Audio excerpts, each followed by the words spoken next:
ప్రకటన గ్రంథము 2వ అధ్యాయము 23వ వచనాన్ని చూద్దాం. దాని పిల్లలను నిశ్చయముగా చంపెదను, అందువలన అంతరింద్రియములను హృదయములను పరీక్షించువాడను నేనే. దాని పిల్లలను నిశ్చయంగా చంపెదను, అందువలన అంతరింద్రియములను హృదయములను పరీక్షించువాడను నేనే అని సంఘములన్నీ తెలుసుకొనును. మరియు మీలో ప్రతి వానికి వాని క్రియల చొప్పున ప్రతిఫలం ఇచ్చేదను. ఏం చెప్తుంది దేవుని వాక్యము? వాని క్రియల చొప్పున ప్రతిఫలమును ఇస్తాను అని అంటున్నాడు. అంటే ఇప్పుడు మనం ఏం చేయాలి? నేటి దినాన మనం నేర్చుకోబోయే అంశాన్ని బట్టి పరిపూర్ణంగా జీవించే ప్రయత్నాన్ని చేయాలి. అసంపూర్ణమైనటువంటి జీవితం ఒకవేళ మనలో ఏమైనా ఉంటే దాన్ని ఏం చేసుకోవాలి? ఈ వాక్య భాగాలను నేటి దినాన మనం చూసుకుంటున్నటువంటి వాక్య భాగాలను మనం నేర్చుకొని మనం సరైనటువంటి పద్ధతిలో కొనసాగించడానికి, పరిపూర్ణము కావడానికి ప్రయత్నాన్ని మనం కొనసాగించాలి. ఎందుకనంటే 23వ వచనంలో మొదటి భాగంలో మనం చూస్తే దాని పిల్లలు నిశ్చయముగా చంపెదను అని అంటున్నాడు. ఎందుకు అని అంటే 21వ వచనం చూద్దాము. మారు మనసు పొందుటకు నేను దానికి సమయం ఇచ్చి తిని గాని అది తన జారత్వం విడిచిపెట్టి మారు మనసు పొందనొల్లదు. ఇదిగో నేను దానిని మంచము పట్టించి దానితో కూడా వ్యభిచరించువారు దాని క్రియల విషయమై మారు మనసు పొందితేనే గాని వారిని. చూడండి ప్రియమైనటువంటి వాళ్ళారా, చాలా సమయం ఇచ్చాను. దేవుని వాక్యం సెలవిస్తుంది. ఈనాడే కాదు, ఆనాటి నుంచి సెలవిస్తున్నటువంటి మాట. చాలా సమయం ఇచ్చాను. ఏమంటుంది? చాలా సమయాన్ని ఇచ్చాను. మరి ఒకవేళ మారు మనసు పొందకపోతే దాని పిల్లల్ని నేను ఏం చేస్తా అంటున్నాడు? చంపేదని అంటున్నాడు, శ్రమల పాలు చేస్తానని అంటున్నాడు. అంటే దేవుని వాక్యం చెప్తున్నటువంటి మాటల్ని మనం ఏం చేస్తామనంటే, నూతన సంవత్సరం వచ్చిందనుకోండి, వాగ్దానాలను మాత్రమే మనం చూస్తాం. నాకు ఏ వాగ్దానం మంచిది వచ్చింది, ఏది బాగుంది అని మనం చూస్తాం. కానీ వాగ్దానానికి ఉన్నటువంటి గూఢమైనటువంటి సంగతి పరిశుద్ధ గ్రంథంలో ఉన్నటువంటి వాటిని అన్నింటిని మనం పరిశీలన చేయకుండానే ఆ వాగ్దానం మాత్రం నాకు బాగుంది అని సంతోషపడుతూ ఉంటాం. కానీ దేవుని వాక్యం చెప్తుంది, మారు మనసు పొందకపోతే శ్రమల పాలు అవుతారు, చేస్తాను అని చెప్పి దేవుని వాక్యం తెలియపరుస్తూ ఉన్నది. పేతురు మొదటి పత్రిక 2వ అధ్యాయము 20వ వచనాన్ని చూద్దాం. అమ్మ చదవగలిగిన వారందరూ చదవండి. పేతురు మొదటి పత్రిక 2:20. తప్పిదమునకై దెబ్బలు తినినప్పుడు మీరు సహించిన ఎడల మీకేమి ఘనము? మేలు చేసి బాధపడినప్పుడు మీరు సహించిన ఎడల అది దేవునికి హితమగును. ఎందుకొరకు పిలువబడ్డామంట? మనము శ్రమలను అనుభవించడానికి పిలువబడ్డామంట. ఏమంటాం మనము? లోకానుసారంగా తినుము, త్రాగుము, సుఖించుము. ఆ చోట గుంపులు ఎక్కుంటాం మనం, తినేట దగ్గర, తాగేట దగ్గర. కానీ శ్రమలు అంటేనే మనకు ఇష్టం అనిపించదు, శోధనలు అంటేనే మనకి ఇష్టం అనిపించదు. కాబట్టి దేవుని వాక్యం చెప్తున్నటువంటి వాటిని ఇంకా ముందుకు కొనసాగం. 21. క్రీస్తు కూడా మీ కొరకు బాధపడి మీరు తన అడుగుజాడల యందు నడుచుకున్నట్లు మీకు మాదిరి ఉంచిపోయాను. ఆయన పాపము చేయలేదు, ఆయన నోటను ఏ కపటమును కనబడలేదు, ఆయన దూషింపబడి బాధలు దూషింపబడలేదు, ఆయన శ్రమ పట్టబడి బెదిరింపక న్యాయముగా తీర్పు తీర్చు దేవునికి తన్ను తాను అప్పగించుకునేను. చూడండి ప్రియమైనటువంటి వాళ్ళ, తన్ను తాను అప్పగించుకునేను అంటే క్రీస్తు ప్రేమ మనలో, మన మీద ఎంతగా ఉన్నదో చూడండి. తండ్రి ప్రేమ కుమారుని మీద, కుమారుని ప్రేమ మన మీద ఎంత గొప్పగా ఉన్నది. దేవుడు లోకమును ఎంతో ప్రేమించుడు, తన కుమారుని పంపించి కుమారుని ద్వారా పాప విమోక్షణ క్రయధనాన్ని చెల్లించి మన అందరి కొరకు పాపాలను ఒక్క మారి క్షమించడానికి దేవుడు క్రీస్తుకు అధికారం ఇచ్చి ఉంటున్నాడు. 24వ వచనం, మనము పాపముల విషయమై చనిపోయి నీతి విషయమై జీవించున్నట్లు ఆయన తానే తన శరీరమందు మన పాపములను రాను మీద మోసుకొనెను. ఆయన పొందిన గాయముల చేత మీరు స్వస్థత నొందితిరి. సిలువలో వ్రేలాడే నీ కొరకే, సిలువలో వ్రేలాడే యేసు నిన్ను పిలచుచుండే, ఆలస్యము నీవు చేయకుము, యేసు నిన్ను పిలచుచుండే.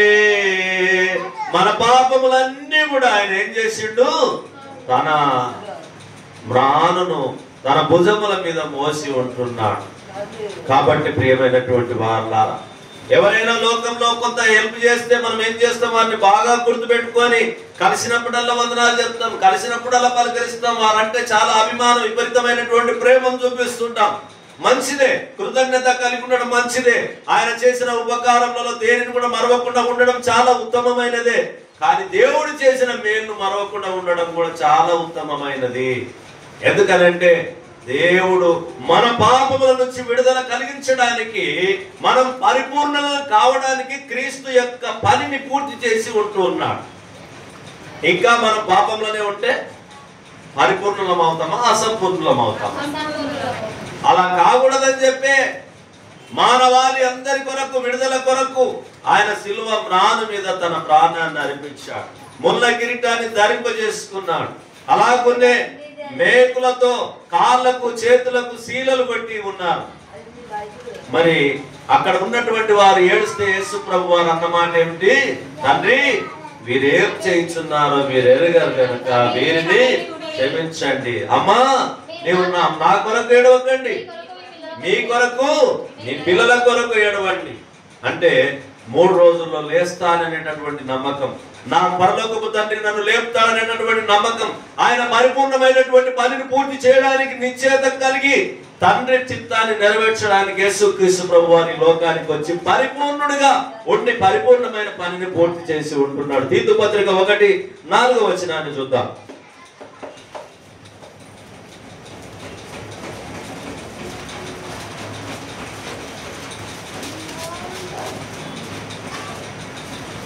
మొదట 2-4 కలుసుకొని చదువుకుందాం. నిత్య జీవమును గురించిన నిరీక్షణతో కూడిన భక్తికి ఆధారమగు సత్య విషయమైన అనుభవ జ్ఞానము నిమిత్తమును దేవుని దాసుడును యేసుక్రీస్తు అపోస్తలుడైన పౌలు మన అందరి విశ్వాస విషయములలో నా నిజమైన కుమారుడకు తీతుకు శుభమని చెప్పి రాయినది.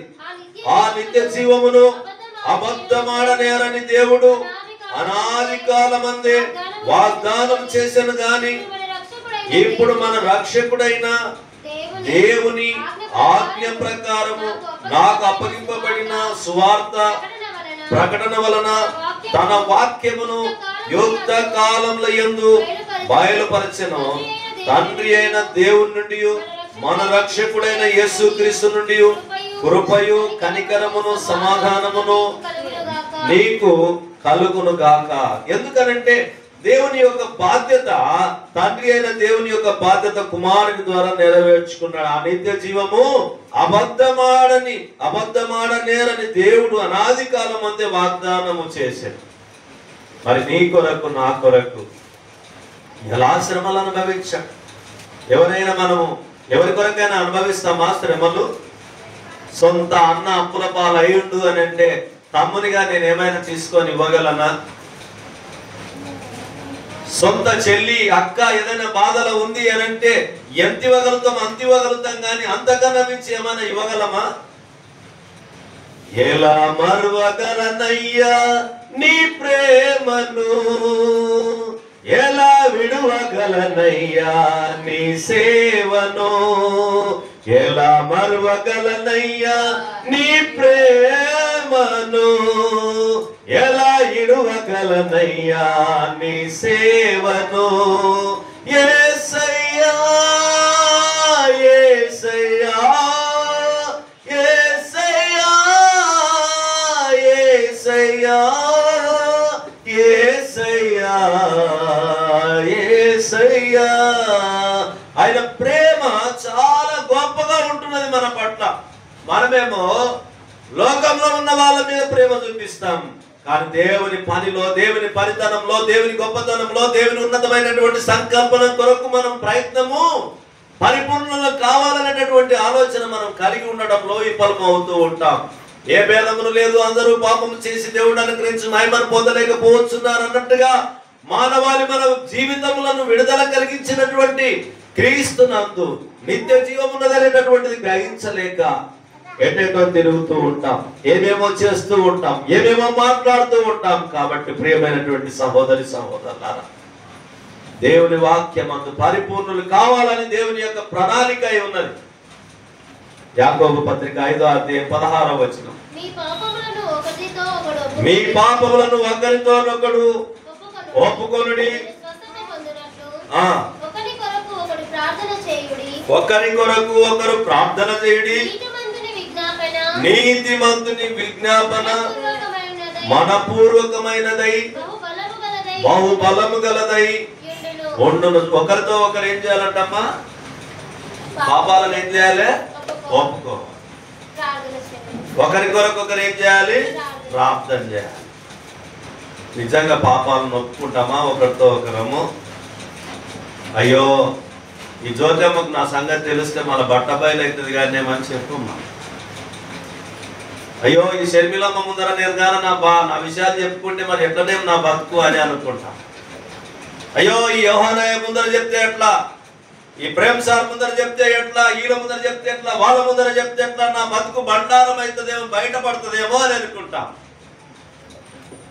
కానీ ఒకరి పాపములను ఒకరు ఒప్పుకోవాలి, ఒకరి కొరకొకరము ప్రార్థన చేయాలి. అంటే వాక్యానుసారంగా మన బ్రతుకులు లేవనే కదా అర్థం. ఈ వాక్యం చూసినప్పుడు ఎవరమైతే ఒప్పుకుంటామో బ్రతుకున్నట్ల, ఎవరమైతే ఒప్పుకోమో ఇంకా చచ్చిన వారిగా, పాపంలో ఉన్నవారిగానే ఉన్నట్టుగా ఉంటది దేవుని వాక్యం. దావీదు గారు పాపం చేశారు, ఒప్పుకున్నారా? ఒప్పుకోలేరు. మరి మనం ఎందుకు ఒప్పుకోకూడదు? ప్రార్థన చేసినప్పుడు ఏమైనా పాపములు ఉంటే నాయనా క్షమించు నాయనా, నాకు తెలియదా నా పాపం నేను చేసిన సంగతి? యోహానయ్య నా పాపములు నాకు తెలివయా? ప్రతి ఒక్కరి పాపములు ప్రతి ఒక్కరికి తెలివయా?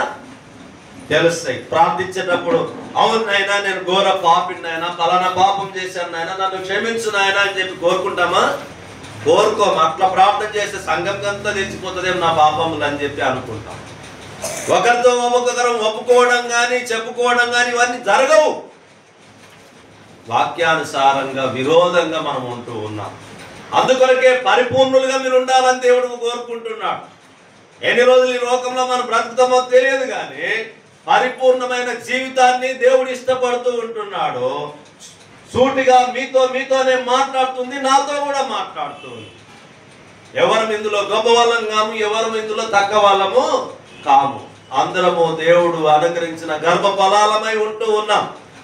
మన ఆత్మ పరలోకం నుండి దేవుడిచ్చినటువంటిదిగా ఉంటున్నది. ఆయన జీవవాయువు మనలో ఊది ఉంటూ ఉన్నాడు. ఆ వాయువు వెళ్ళగా మన ప్రాణం పోయి వెంటనే ఏమని చెప్తాం మనము? చనిపోయిండు అని అంటాం.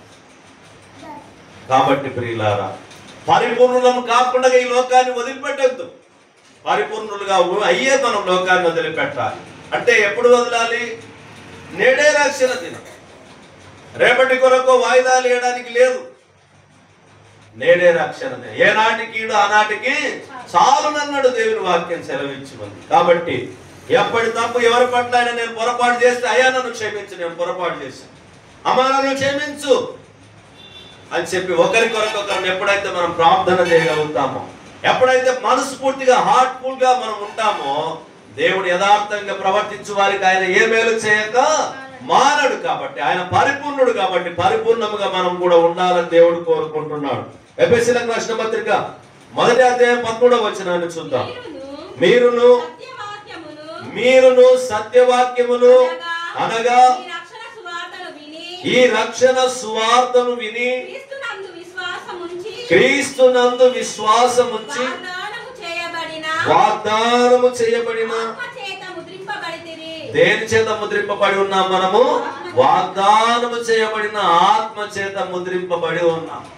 ఒక వ్యర్థంగా మనం పుట్టలే. చాలాసార్లు సహోదరి పాట పాడుతుంది. ఏ పాట పాడుతావా అమ్మా?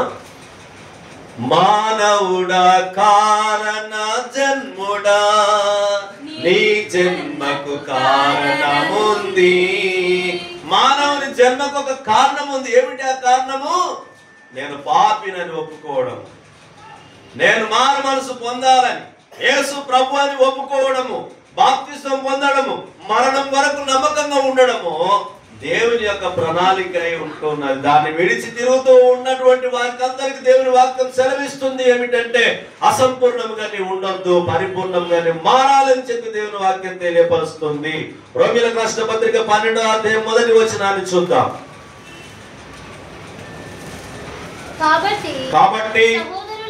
కాబట్టి సహోదరులారా, పరిశుద్ధమును దేవునికి అనుకూలమైన సజీవ యాగముగా మీ శరీరములను ఆయనకు సమర్పించుకొనుడని దేవుని వాత్సల్యమును బట్టి మిమ్మును బతిమాలు కొనుచున్నాను. ఇంటి సేవ మీకు యుక్తమైనది. కాబట్టి సహోదరులారా, పరిశుద్ధమును దేవునికి అనుకూలమునైన సజీవ యాగముగా మీ శరీరమును ఆయనకు సమర్పించుకొనుడి. ఎవరు చెప్తున్నారు ఈ మాట? అపోస్తలుడైనటువంటి పౌలు గారు మనందరితో మాట్లాడుతున్నటువంటి మాట. అవును ప్రియులారా, ఎందుకు మాట్లాడుతుంది ఈ మాట? మనం ఎట్లా అర్పించుకోవాలంట? మనము దేవునికి ఎలా ఉండాలి? సజీవ యాగం, పరిశుద్ధముగా. వెళ్ళినప్పుడు వాడతారు పాట, పరిశుద్ధ పరిశుద్ధ పరిశుద్ధ ప్రభువ. పాట గొప్పది, పాటలో ఉన్న భావం గొప్పది, దేవుని సంకల్పం గొప్పది. అదే పెళ్లిపీటల మీద ఉన్నటువంటి భార్య భర్తలు అదే రోజు రాత్రికి ఏ వేదిక మీద అయితే సేవకులు ప్రార్థన చేసి ఆశీర్వదించి వివాహం జరిపించి వెళ్ళిపోయి ఉంటారో అదే వేదిక దగ్గర మళ్ళా సాతాను జరిగి రాత్రికి ఏం పాటలు పెట్టుకుంటారు? లోకానుసారమైన డీజే పాటలు పెడతారు. దేవుని వాక్యాన్ని సత్యంగా విశ్వసిస్తూ ఉన్నామా? ఏదో నమ్మినామన్నట్టుగా ఉంటూ ఉన్నామా? ఏదో ఉండి ఉండనట్టుగా ఉంటున్నామా? అసంపూర్ణమైనటువంటి జీవితంతో దేవుని మహిమపరచాలనేటటువంటి ప్రయత్నం చేస్తూ నటిస్తున్నటువంటి వారిగా ఉంటూ ఉన్నామా? ఒకరోజు తేలిపోతాం. ఆయన తక్కెడ తూకం చేసినప్పుడు ఒకరోజు నీ జీవితం నా జీవితం తేలిపోయినప్పుడు అప్పుడు ప్రయోజనం లేకుండా ఈ లోకంలో మనం మారాల్సినటువంటి వారిగా ఉంటూ ఉన్నాం ప్రియులారా.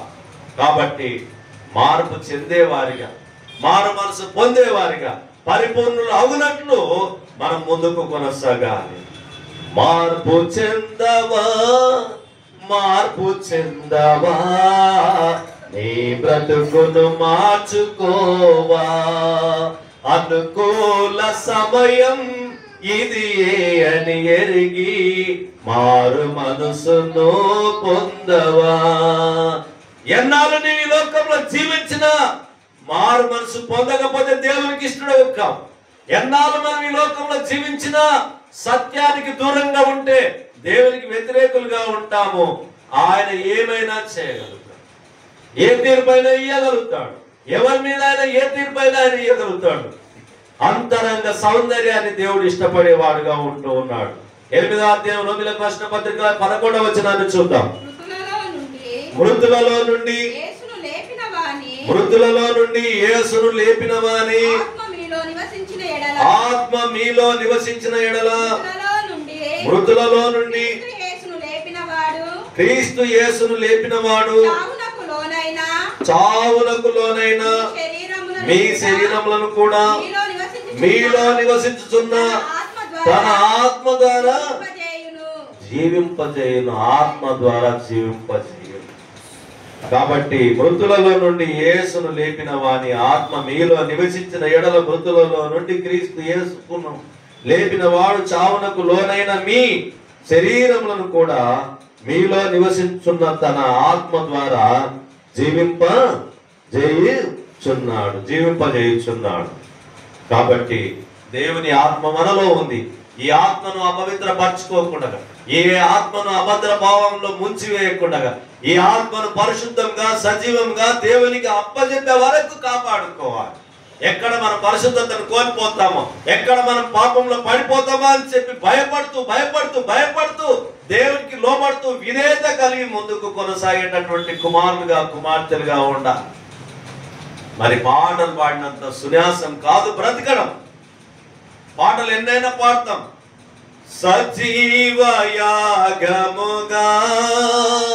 మా శరీరము సమర్పించి సంపూర్ణ శుద్ధి నొందా శుద్ధాత్మను నొసగితివి పాడతాం. కానీ నిజంగా దేవునికి అర్పించకపోతే, నిజంగా దేవునికి ఇవ్వకపోతే, ఆ పాటలో ఉన్నటువంటి భావానికి, వాక్యానుసారమైనటువంటి జీవితానికి ఏమైనా అర్థం ఉంటుందా అనేటటువంటిది జ్ఞాపకం చేసుకోవాలి.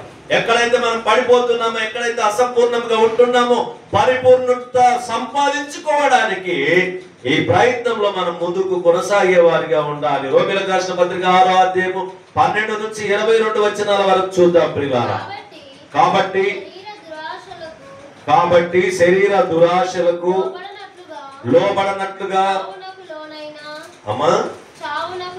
చావునకు లోనైనా మీ శరీరమందు ఏం చేయాలంటమ్మా? మొట్టమొదట పాపమును ఏలనీయకుడి. చదువుతాను.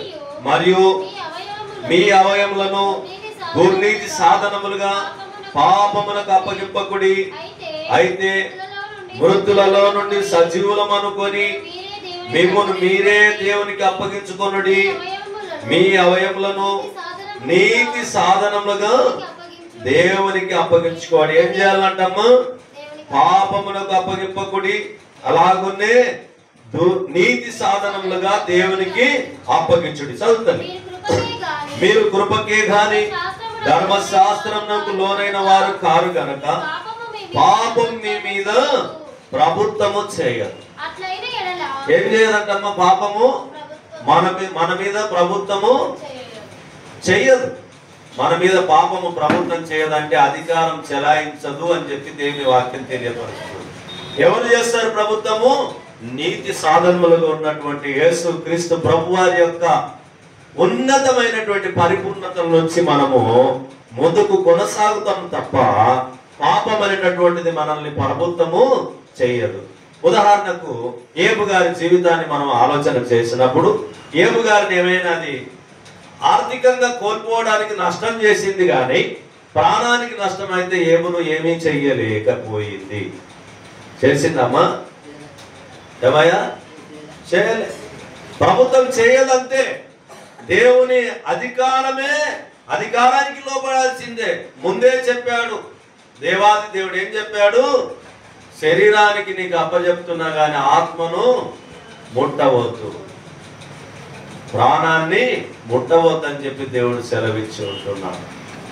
నీ ఆజ్ఞ లేనిదే ఏదైనా జరుగునా, నీ కంచె దాటగా శత్రువుకు సాధ్యమా? నీ ఆజ్ఞ లేనిదే ఏదైనా జరుగునా, నీ కంచె దాటగా శత్రువుకు సాధ్యమా? ఆయన ఆజ్ఞ లేకపోతే శత్రువు ఏమీ చేయలేడు. కాబట్టి దేవాది దేవునికి మనం లోబడి దేవుని చిత్తాన్ని మనం కొనసాగే కుమారులుగా కుమార్తెలుగా మనం ఉండాలి. 22వ వచనాన్ని చూద్దాం. ఆయనను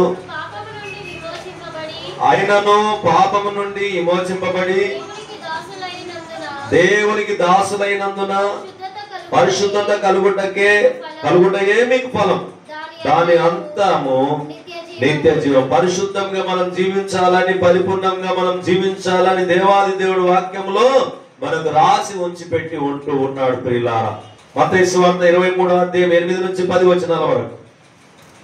మత్తయి సువార్త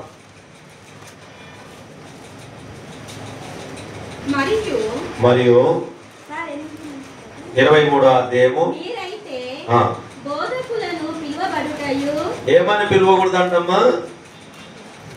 మళ్ళీ చదువుతాను, చదువు. మీరైతే మీరు నన్ను ఏమని పిలుస్తారమ్మా? నేనేమని చెప్తా మీకు? నన్ను అట్లే పిలువండి అని చెప్తానా? సారాన్ని పిలువమంటానా? బోధకుడని పిలువమంటానా? సేవకుడని పిలువమంటానా? అయ్యగారని పిలువమంటానా? ఏమన్నా చెప్తానా మీకు? నేను మీలో ఒక సహోదరుని. ఎందుకంటే వాక్యం అదే చెప్తుంది. చదువుతాను, అది కంటిన్యూ. మీరైతే బోధకులని పిలువబడవద్దు, ఒక్కడే. ఎవరంటమ్మా? ఒక్కడే మీ బోధకుడు. మీరందరూ సహోదరులు. మనమందరం ఏమైతామంటమ్మా? సహోదరులు. మీరు సహోదరుడు, నేను సహోదరి, సహోదరం అంటే అందరం మనం సమానం. చదువుతాను. మరియు భూమి మీద ఎవరికైనాను తండ్రి అని పేరు పెట్టవద్దు, ఒక్కడే మీ తండ్రి, ఆయన పరలోకమందున్నాడు. మరియు మీరు గురువులని పిలువబడవద్దు, క్రీస్తు ఒక్కడే. ఎవరంటమ్మా గురువు? బోధకుడు మనకు క్రీస్తే, గురువు మనకు క్రీస్తే. నన్ను ఏమని పిలవాలి ఇప్పటి నుంచి? బ్రదర్ అంటారా, సహోదరుడు అంటారా, అన్న అంటారా, తమ్ముడు అంటారా? మీ నిర్ణయం, వయసును బట్టి అంతే. కానీ అంటే మీకు అనిపిస్తుంది ఒకవేళ వాక్యాన్ని బోధిస్తున్నాడు కాబట్టి సార్ అంటే బాగుంటుంది, వాక్యాన్ని అందిస్తాడు కాబట్టి బోధకుడు అని పిలిస్తే బాగుంటుందని అని అనిపిస్తుంది మీకు. అంటే ఏదైనా కొంచెం సహోదరుడు అంటే కొంచెం తక్కువ చేసినట్లు అనిపిస్తుంది ఏమో అని అనిపిస్తుంది. అలా కాదు, దేవుని వాక్యానుసారంగా మనం నడుచుకోవాలి. నన్ను ఎక్కువ చేయడం వల్ల ఏమి ప్రయోజనం? మీకు లాభాలు కలుగుతామా? యేసు రక్తము ప్రతి పాపము నుండి విడుదల కలిగింపజేస్తాం. నేను ఒక పనివాడిని మాత్రమే, నేను ఒక పరిచారకుని మాత్రమే. నేను దేవుని పని చేయడానికి దేవుడు నాకు అవకాశం ఇచ్చిండు, పని చేస్తున్నా. మీరు వాక్యం వింటున్నారు, వాక్యం చదువుతున్నారు, పాటలు పాడుతున్నారు, ప్రార్థన చేస్తున్నారు. పరస్పరంగా సంఘంగా మనం కూడుకొని ఉన్నాం. మత్తయి సువార్త 10వ అధ్యాయం, మత్తయి సువార్త 10వ అధ్యాయం 32వ వచనాన్ని చూడండి. మనుషుల ఎదుట మనుషుల ఎదుట నన్ను ఒప్పుకొని వాడేవాడు పరలోకమందున నా తండ్రి ఎదుట నేనును వానిని ఒప్పుకొందును. మనం ఒప్పుకోవాలి, మనల్ని కూడా దేవుడు ఏం చేస్తాడు? ఒప్పుకుంటాడు. ఎబ్రీ పత్రిక 10వ అధ్యాయం 25లో ఏం చెప్తున్నాడు? సంఘంగా కూడుట మానకుడి అని చెప్పి సెలవిస్తూ ఉన్నాడు. సంఘంగా కూడుట మానకుడి అని సెలవిస్తూ ఉన్నాడు. 10:25 కొందరు మానుకొనుచున్నట్టుగా సమాజంగా కూడుట మానక ఒకరినొకటి హెచ్చరించుకు ఆ దినము సమీపించుట చూచిన కొలది మరి ఎక్కువగా అలాగు చేయించు ప్రేమ చూపుటకును సత్కార్యము చేయుటకును ఒకరినొకడు ఏం చేయాలంటమ్మా? కొరికొల్పాలి. అంటే బలపరుచుకోవాలి. ఏం చేయాలయ్యా? బలపరుచుకోవాలి. బలపరచకపోతే మిమ్మల్ని నేను బలహీనులుగా నేను చేస్తే, మిమ్మల్ని పరలోకానికి చేరకుండా నేను ఆటంకమైనటువంటి బోధ నేను చేస్తే, మీకన్నా ముందుగాల నేనే నరకంలో ఉంటా. ఎక్కడుంటామా? మీకన్నా ముందుగాల నేనే నరకంలో ఉంటా.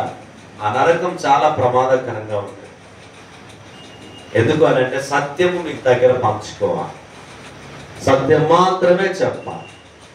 గుంపు ఉంది కదా అని చెప్పి బల్లలు వలగొట్టుకొని వాక్యం చెప్పాల్సిన అవసరం నాకు లేదు. కానాని ఎంతమంది చేరిందమ్మా? 6 లక్షల పైచిలకు ప్రజలు ప్రయాణం అయితే మరి ఇప్పుడు మనం ఎంతమంది పోతామో తెలియదు పరలోకానికి. ఆ ఇద్దరు పోయే దాని కొరకు నేను బల్లలేందుకు బుద్ధి చెప్పాలి? మిమ్మల్ని పొగుడుకుంటా నేను వాక్యం ఎందుకు చెప్పాలి? మిమ్మల్ని పొగిడితే నాకేమన్నా వస్తుందా? ఒకవేళ నా కడుపుగానే నింపారు మీరు, మంచి భోజనంగానే పెట్టి జేబుగానే నింపారు పైసలు ఇచ్చి, కానీ నిత్య జీవం ఎవరిస్తారు? దేవుడు ఇస్తారు. నేను ఎవరికి ఎక్కువ భయపడాలి? దేవునికి భయపడాలి. మీకు సత్యమే చెప్పాలి, సత్యమే చెప్పాలి. సత్యము చెప్పే నా జీవితాన్ని ముగించుకోవాలి. అదే పరిపూర్ణత. ఒకవేళ సత్యము చెప్పకుండా నేను ముగించుకోవడం, సత్యం చెప్పకుండా సత్యాన్ని తప్పించి మిమ్మల్ని తిప్పడము దేవునికి ఇష్టమైనది కాదు. కాబట్టి మనం లేఖనాలను పరిశీలన చేసుకుంటూ ముందుకు వెళ్దాం. మార్కు సువార్త 10:43.